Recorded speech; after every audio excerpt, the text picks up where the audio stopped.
I never intended to hide my success. Standing outside my aunt's suburban ranch house in Austin on a chilly Christmas Eve in 2019, I watched frost gather on my leather boots and thought about how differently things might have turned out if my family had believed in me just once. My name is Tessa Langford, and I'm the founder and CEO of Solaria Strategy Partners, a rising star in energy consulting across the American Southwest. But to my family, I'm still the reckless one who left a safe analyst job at Dawson Green 6 years ago to play entrepreneur. The string lights blinked indifferently as I remembered last year's Christmas dinner. "Are you still freelancing?" my cousin Marianne asked, swirling her wine, her MBA from Rice always somehow front and center. "Uncle Dean knows someone hiring for admin support at Chevron," my mom added helpfully, not realizing Chevron had just paid my firm over $3 million, 0 cents, to help restructure their regional solar division. My uncle, Robert Langford, spent 25 years at Langford Energy Services, a company started by his father. He climbed to VP while his brother, my dad, drifted between roles. The resentment between them shaped everything about our family gatherings. "Success means loyalty," Uncle Robert always declared, nodding at Marianne and her textbook career path. Business degree, oil industry job, aggressive networking. I'd chosen my own way. After double majoring in environmental science and economics, I spent 4 years at Dawson Green. While others played office politics, I built something real. My first solo client was a tiny wind tech company in Lubbock. Within 5 months, they'd doubled their output. When I finally resigned, my mother cried, "You're walking away from a future." She didn't know I was walking into one. So, I built Solaria, quietly, strategically. My name never appeared on the books, just results and influence. Tonight, they'd finally learn who really owned the golden deal they'd spent all year bragging about. To my family, I was still just Tessa, the wayward dreamer renting a co-working space downtown.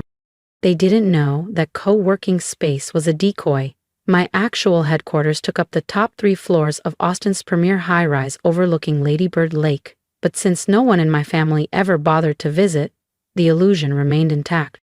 I took a breath and rang the doorbell. My aunt opened it, her face lighting up before settling into that familiar wrinkle of concern. "Tita, sweetie, we weren't sure you'd make it."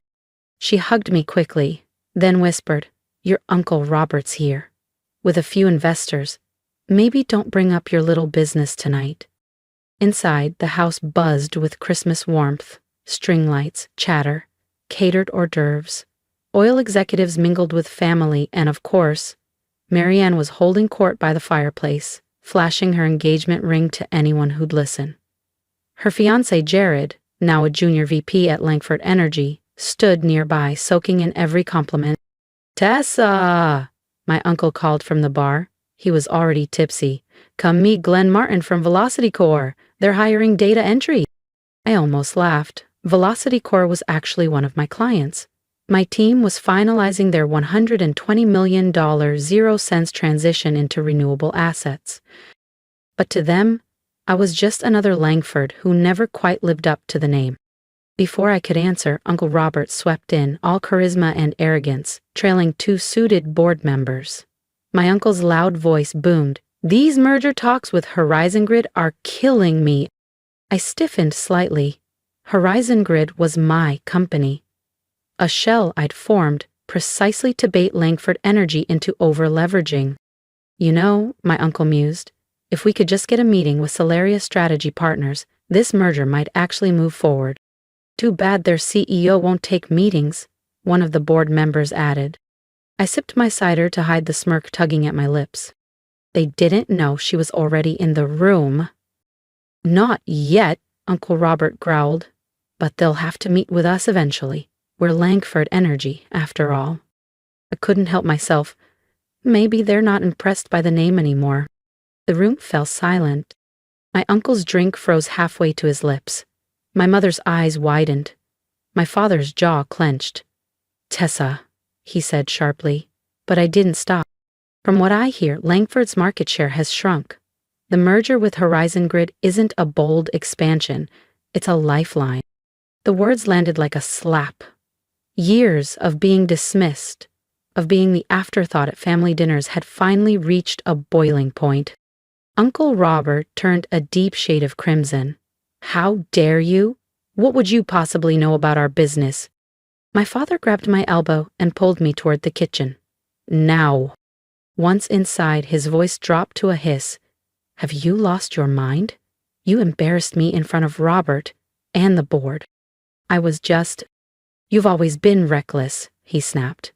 "With your little consulting hobby, pretending you know real business." The door creaked open. Marianne leaned against the frame, her fiancé Jared just behind her. "Maybe she should go," she said with fake concern.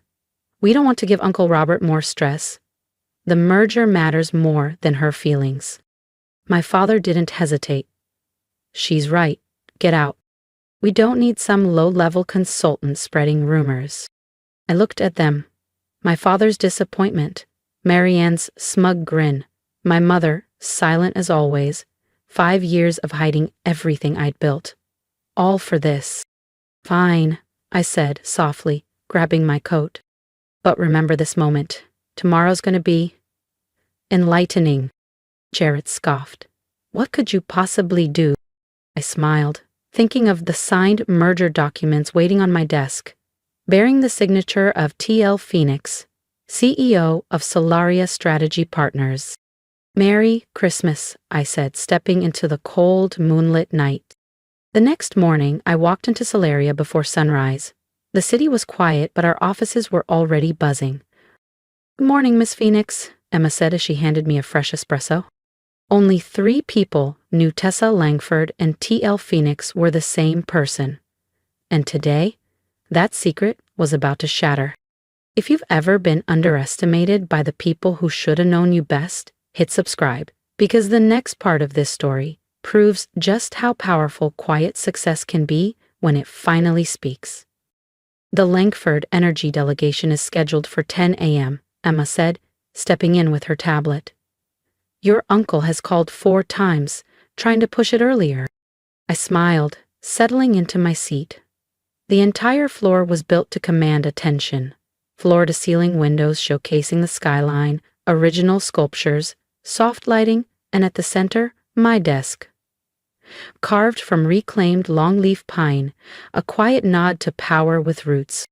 This was my world, not my aunt's kitchen, not their dinner tables. Here, no one told me I didn't understand business. "How many are coming?" I asked, flipping through the Horizon Grid merger files. 8, Emma replied. "Robert Langford, 4 board members, their interim CEO." She paused. "Your father, Marianne, and her fiancé." Of course! Marianne had just been promoted to head of strategic growth, another shameless title gifted for loyalty, not merit. I inhaled deeply, still hearing my father's voice from the night before. Emma understood and nodded. "Call Gregory at Horizon Grid," I said. "Tell him to be ready." Gregory ran my shell company. He knew exactly what part to play today. At 9:45, Emma's voice returned through the intercom.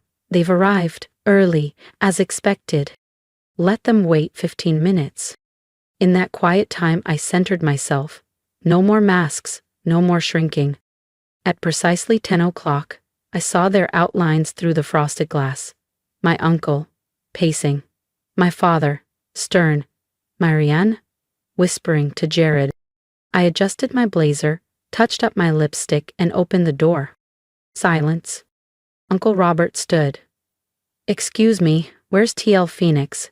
We're here to meet with Solaria's CEO." I walked calmly to the head of the table. "You are?" I said. "T.L. Phoenix, Tessa Langford, CEO of Solaria Strategy Partners." Faces turned pale. "This can't be," my father muttered. "She's bluffing," Marianne snapped.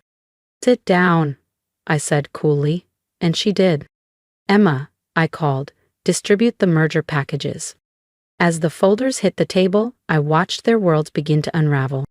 "The Langford Energy delegation is scheduled for 10 a.m., Emma said, stepping in with her tablet. Your uncle has called 4 times, trying to push it earlier. I smiled, settling into my seat. The entire floor was built to command attention.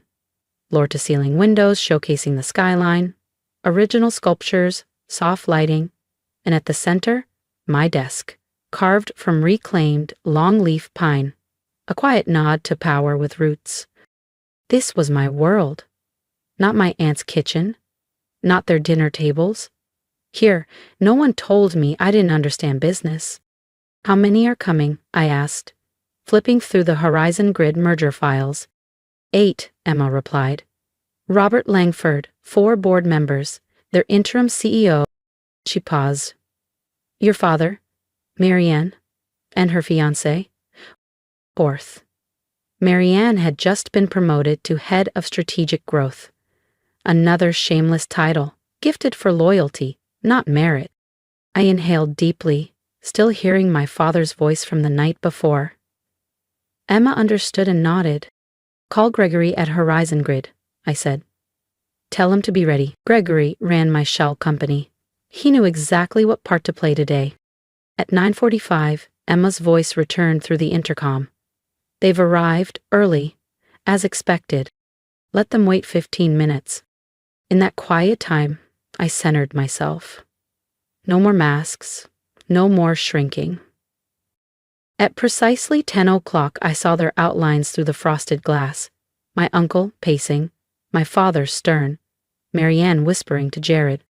I adjusted my blazer, touched up my lipstick, and opened the door. Silence. Uncle Robert stood. Excuse me, where's TL Phoenix? We're here to meet with Solaria's CEO. I walked calmly to the head of the table. You are, I said. TL Phoenix, Tessa Langford, CEO of Solaria Strategy Partners. Faces turned pale. This can't be, my father muttered. She's bluffing, Marianne snapped. Sit down, I said coolly, and she did. Emma, I called. Distribute the merger packages. As the folders hit the table, I watched their world begin to unravel. Inside the folders were detailed analyses of Langford Energy's financial standing, market weaknesses, and my proposed merger terms. As you'll see, I began smoothly, Langford's position is more fragile than anyone here realizes. Your modernization efforts failed. You've burned through capital reserves. I clicked the remote. Graphs and charts lit up across the conference room. Your market share has dropped by 42% in the past 3 years. Without this merger, you're 6 months from collapse. Uncle Robert's face darkened to maroon. How dare you? These figures, this is confidential. Nothing is confidential from me, I replied. Solaria has been tracking Langford Energy for years. I let the next truth drop. We also own large portions of your debt through holding companies you never connected to us. And Horizon Grid? That's my shell company. Jared laughed, nervous. That's not possible. Horizon Grid is international. It is, but it's mine. I built it for one purpose, to force this moment. Panic began to ripple. Every deadline you missed, every clause in every agreement.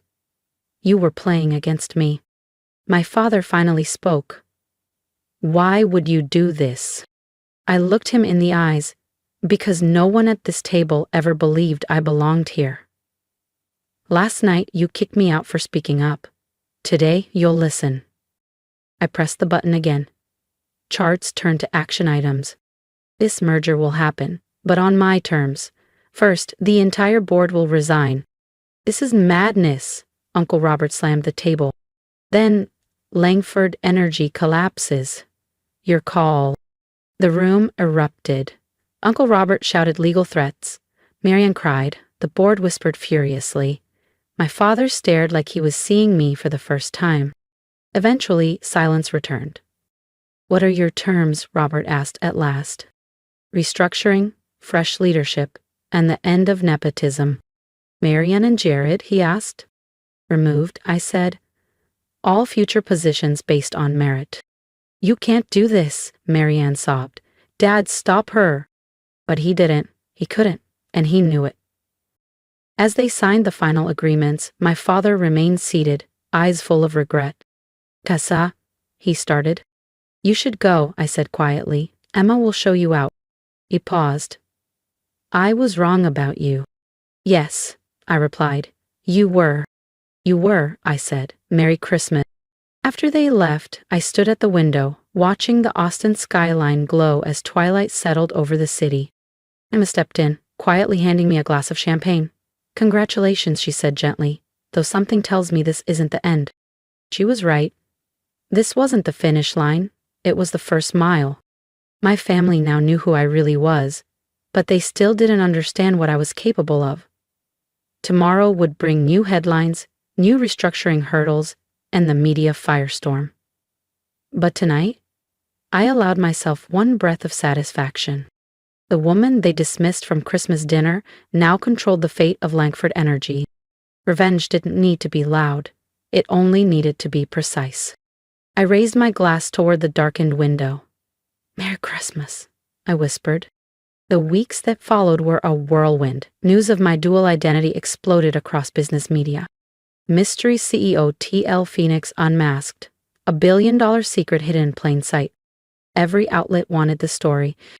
Sitting in my office, I scrolled through yet another headline.